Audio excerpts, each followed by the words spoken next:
Good morning students. आज हम और एक नया लेसन सीखने वाले हैं जिसका नाम है ममता। वो लेसन हमने समझ लिया, अब हम उसका अभ्यास और स्वाध्याय करेंगे। अभ्यास। उसका पहला प्रश्न, प्रश्नों के उत्तर दीजिए। फर्स्ट, प्रसाद जी ने ईंटों के ढेर में बिखरी हुई भारतीय शिल्प की विभूति किसे कहा? आंसर, काशी के उत्तर में धर्मचक्र विहार था। उसे मौर्य और गुप्त सम्राटों ने बनवाया था। वह उनकी कीर्ति का प्रतीक था, लेकिन अब वह खंडहर हो चुका था। उस भवन के शिखर खंडित हो चुके थे और अब वहाँ घास और झाड़ियाँ उग आई थी। फिर भी उन टूटी हुई दीवारों और ईंटों में भारतीय शिल्पकला की भव्य झलक देखी जा सकती थी। इसे ही प्रसाद जी ने ईंटों के ढेर में बिखरी हुई भारतीय शिल्प की विभूति कहा है। सेकंड, शहंशाह हुमायूं के आदेश का किस प्रकार पालन हुआ? वह सही था या गलत? अपने विचार स्पष्ट कीजिए। आंसर, शहंशाह हुमायूं ने मुसीबत में ममता की झोपड़ी में आश्रय लिया, इसलिए उसकी जगह पक्का घर बनवा देने का आदेश दिया था। हुमायूं के बाद उसका बेटा अकबर शहंशाह बना। उसने उस झोपड़ी की जगह अष्टकोण मंदिर बनवाया। विशाल मंदिर में एक शिलालेख पर उसके निर्माता शहंशाह अकबर और उसके पिता का नाम था और ममता का कहीं नाम तक नहीं था। यह सरासर गलत था। मेरे विचार से इस तरह उसने ममता के प्रति अन्याय किया। कहानी के आधार पर मुख्य पात्र ममता के बारे में कहिए। ममता एक विधवा ब्राह्मण युवती थी। लोभ उसे छू तक न गया था। उसने स्वर्ण रूप में शेरशाह द्वारा दिया हुआ उत्कोच ठुकरा दिया था। उसे ईश्वर धर्म और हिंदू जाति पर पूरा भरोसा था। वह गीता का पाठ करती थी। अतिथि को आश्रय देना वह अपना धर्म समझती थी। उसके स्नेहपूर्ण व्यवहार के कारण वह आसपास के गांव की स्त्रियों में लोकप्रिय बन गई। फोर्थ, कहानी के अंतिम वाक्य को हटाकर कहानी का अंत अपने अनुसार कीजिए। आंसर, वहाँ एक अष्टकोण मंदिर बना और उस पर शिलालेख लगाया गया। यह वह स्थान है जहाँ किसी समय ममता नामक एक दयालु स्त्री की झोपड़ी थी। विपत्ति के समय उस महिला ने शहंशाह हुमायूं को एक रात उस झोपड़ी में आश्रय दिया था। हुमायूं के पुत्र अकबर ने अपने पिता को आश्रय देने वाली दया की देवी ममता की स्मृति में यह मंदिर बनवाया है। स्वाध्याय। उसमें प्रश्न पहला, प्रश्नों के उत्तर लिखिए। फर्स्ट, ममता को प्रत्येक लड़ने वाले सैनिक से नफरत क्यों थी? आंसर, विधर्मी शेरशाह के आतताई सैनिकों ने ममता के पिता का वध किया था। उसी घटना के कारण ममता को प्रत्येक लड़ने वाले सैनिक से नफरत थी। सेकंड, ममता की झोपड़ी में आश्रय मांगने कौन आया? आंसर, ममता की झोपड़ी में आश्रय मांगने शहंशाह हुमायूं आया। थर्ड, अकबर ने अष्टकोण मंदिर कब और कहाँ बनवाया? आंसर, अकबर ने पिता की याद में ममता की झोपड़ी की जगह 47 वर्षों के बाद अष्टकोण मंदिर बनवाया। फोर्थ, पथिक ने घोड़े पर सवार होते हुए मिर्जा से क्या कहा?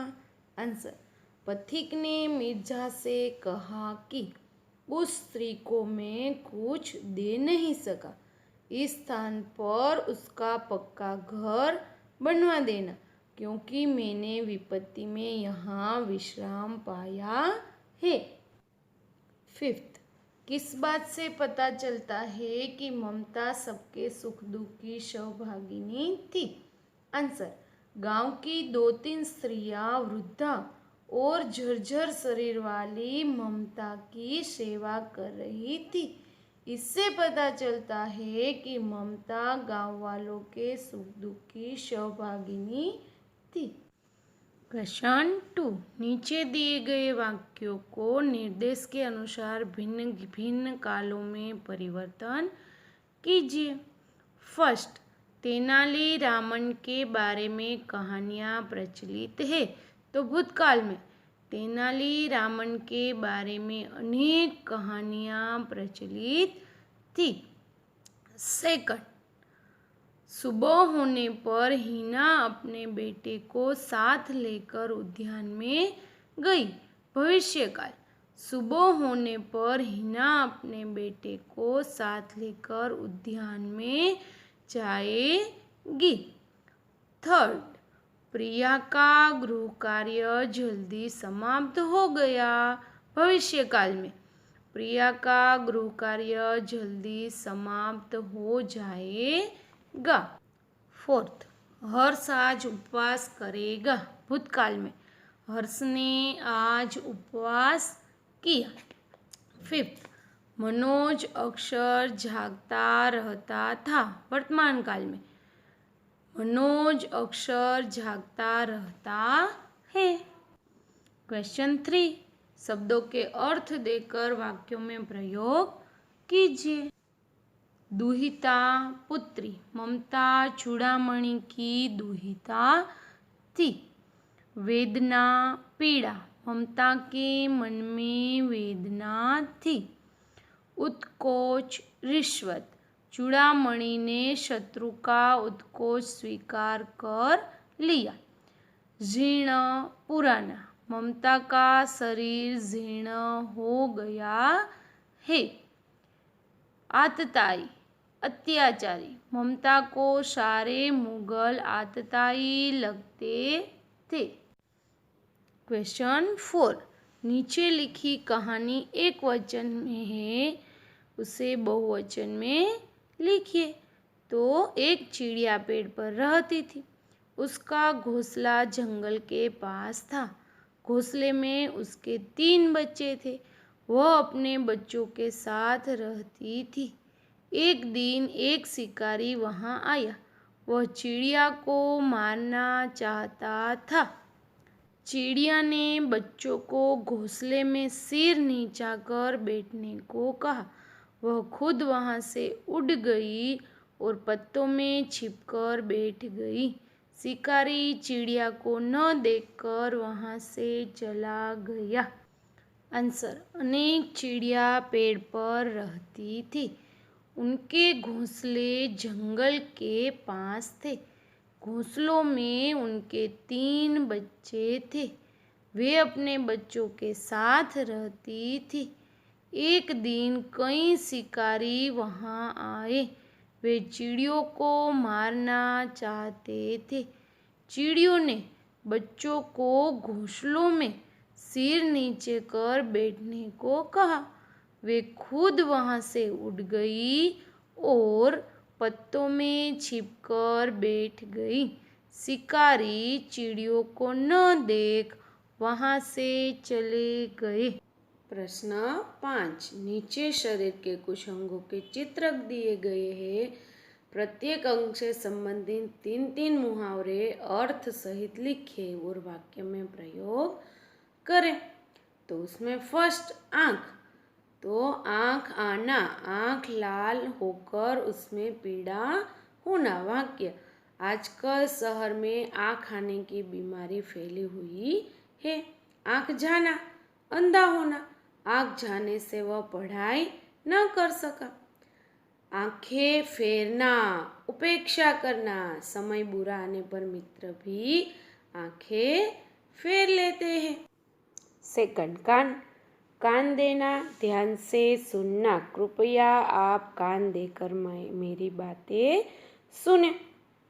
सेकंड, कान खाना, बकबक करना। आप पहले इसकी बात सुन लीजिए, यह काफी देर से कान खा रहा है। कान खड़े करना, चौकन्ना होना। गोले की आवाज सुनते हिरन के कान खड़े हो गए। सिर उठाना, बगावत करना। राजा कमजोर हुआ तो सामंत सिर उठा लगे। सिर नीचा होना, लज्जित होना। चोरी पकड़े जाने पर नौकर का सिर नीचा हो गया। सिर पकड़कर बैठना, पछताना। मौके का फायदा न उठा पाने वाले ही अंत में सिर पकड़कर बैठते हैं। हाथ आना, मिलना। कई दिनों के बाद एक अच्छा मौका हाथ आया।